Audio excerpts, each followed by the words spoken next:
But I want to talk more about this thing. We were talking about welfare queens, right? Let's talk about poverty grants. Let's talk about your money. The Queen asked for poverty grants to heat the palaces. In 2010, the Queen requested a poverty grant to help heat her palaces, but was refused because government ministers feared it would cause a public relations backlash. In an effort to cut the royal household's soaring electricity and gas bills, a senior aide wrote to the Department of Culture, Media, and Sport in 2004 to ask if the Queen would be eligible for a handout from a £60 million energy-saving fund. Hey, you know what's going to happen to your fucking flat in Britain, by the way? You're going to have a hard time heating your home. You know who's not going to have a hard time heating their home? The motherfucking royal family. Okay? Point your fingers. Look at yourself. You came for money with the help of a family. You get media help. I am going to fucking die. I am going to kill myself in a video game. You are so fucking stupid. I never have said I made myself from dirt. You are a fucking idiot. I have regularly talked about my original affluent beginnings being a gigantic fucking boost when I describe that the idea of meritocracy, which you are defending, not me, is a fucking lie. And although my family was broke by the time I got to college, it doesn't matter because the affluent beginnings genuinely helped. It helped me get the best education possible, even though it was in Turkey. Okay? So yes, the best thing one can do when they actually come from a more privileged background is to recognize that privilege and then openly state it, which is what I'm doing. But you're so fucking obsessed with defending, unironically, the most privileged people on the planet, the royalty, that you're equating my beginnings to somehow demonstrate hypocrisy in the underlying argument. You're comparing me and my Turkish-ass fucking mom and dad to the fucking royal family.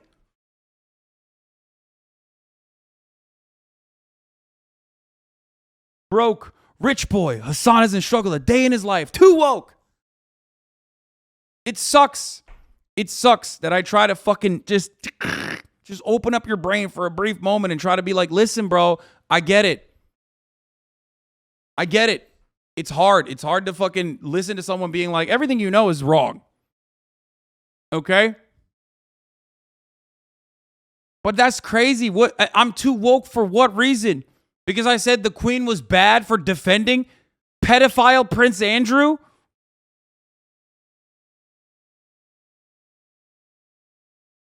That's crazy to me, man.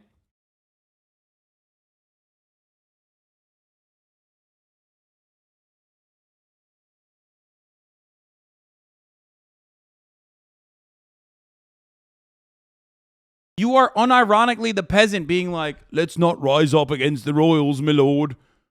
They are ordained. God put them in the position of power, my lord. After all, it seems like you have a nicer shovel. You have a nice shovel. Maybe we should rise up towards you.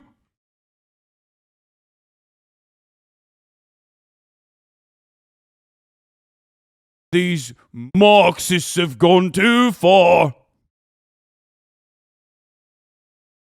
They've gone too far. They're talking about not defending. They're saying the Queen defended pedophiles. God thinks he's real funny. No, I don't, man. I don't. What's funny is your reaction. You are the content in this circumstance. If you are seeing all of this and going, no, the monarchy is actually good. It's actually good. It's actually good. It's deserved. Good. And it should be defended. Well, then you're funny. Your reaction is funny.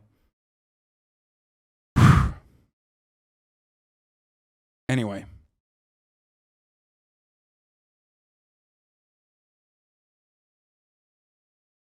Let me find the Guardian article if I haven't pulled it up yet.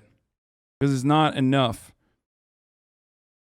because we need to talk about the Queen's influence over Parliament, which of course can't even organize without her, without her like representative being there, for the record.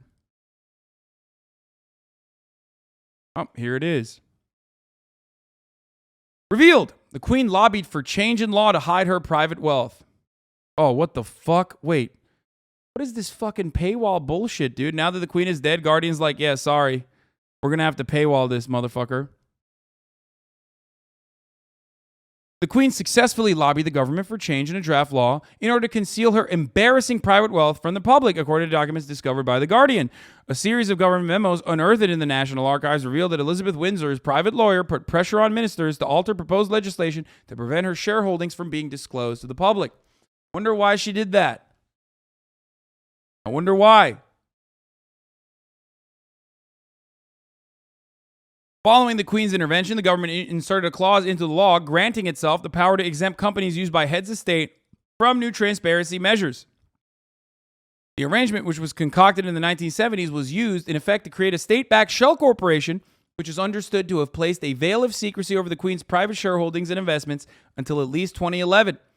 The true scale of her wealth has never been disclosed, though it has been estimated to run in the hundreds of millions of pounds. I think it's about 500 million. Evidence of the monarch's lobbying of ministers was uncovered by a Guardian investigation into the royal family's use of an arcane parliamentary procedure known as the Queen's Consent to secretly influence the formation of British laws. Unlike the better-known procedure of royal assent, a formality that marks the moment when a bill becomes law, Queen's consent must be sought before legislation can be approved by Parliament. It requires ministers to alert the Queen when legislation might affect their either the royal prerogative or the private interests of the crown. 500 million in cash, 25 billion in holdings. Yeah. No, the 25 billion is not private wealth, though. It's not privately owned. It's just the royal family fund. Okay? The papers revealed that in November 1973, the Queen feared that a proposed bill to bring transparency to company shareholdings could enable the public to scrutinize her finances. And she was right. You know? She was right. They would have been like, God damn, you have way too much money. Why the fuck do you have this money? People will be like, that's crazy. Because think about it. You see my fucking finances, which have been transparent since day one, and you lose your fucking mind. Now imagine the Queen.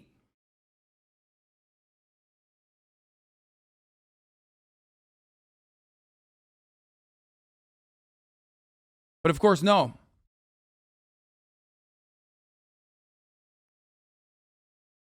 Matthew Farrer, then a partner of the prestigious law firm Farrer & Co., visited civil servants at the then Department of Trade and Industry to discuss the proposed transparency measures in the company's bill, which was drafted by Edward Heath's government. The bill sought to prevent investors from secretly building up significant stakes in listed companies by acquiring their shares through front companies or nominees.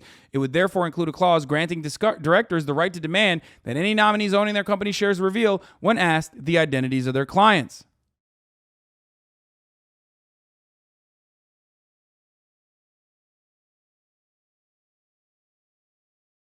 But what this also showed...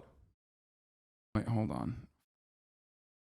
What this also showed, that it wasn't even just that... that this wasn't even just like the disclosure clause, but that the Queen had lobbied thousands of times and successfully lobbied the Parliament thousands of fucking times throughout her hard-working career as being the fucking Queen. Okay.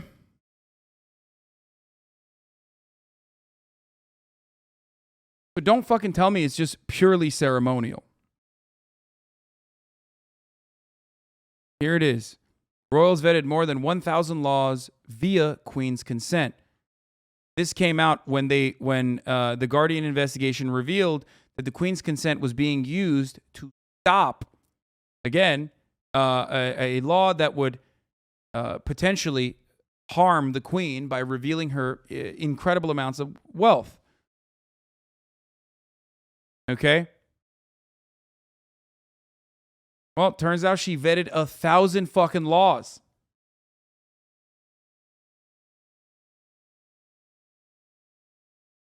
huge number of laws subject to royal vetting covers matters ranging from justice, social security, pensions, race relations, and food policy through to obscure rules on car parking charges and hovercraft. They include draft laws that affected the Queen's personal property, such as her private estates in Balmoral and Sandringham, and potentially anything deemed to affect her personally. The Guardian has compiled a database of at least 1,062 parliamentary bills that have been subjected to the Queen's consent, stretching from the beginning of Elizabeth II's reign through to the present day. The database illustrates that the opaque procedure of Queen's consent has been exercised far more extensively than was previously used.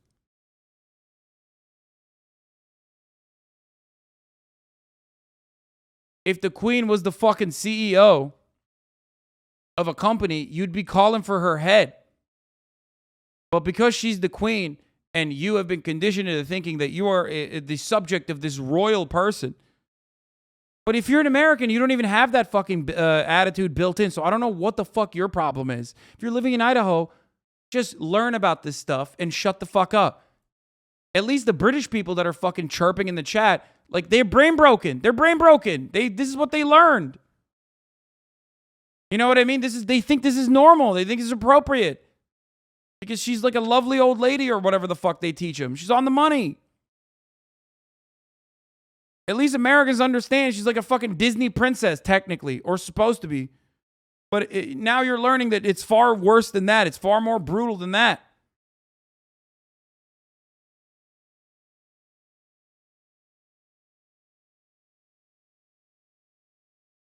How do you counter the argument that the royals attract money via tourism?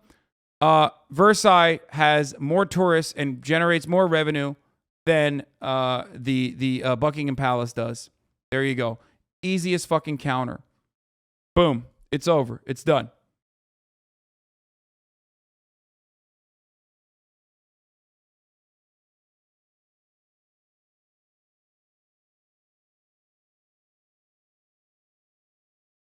Did you guys know that?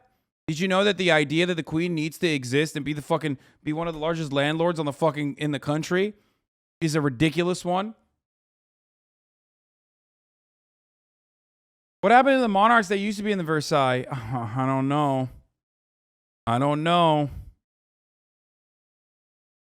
Tell you what didn't happen. What happened to the fucking British monarchy? That's what didn't happen to them.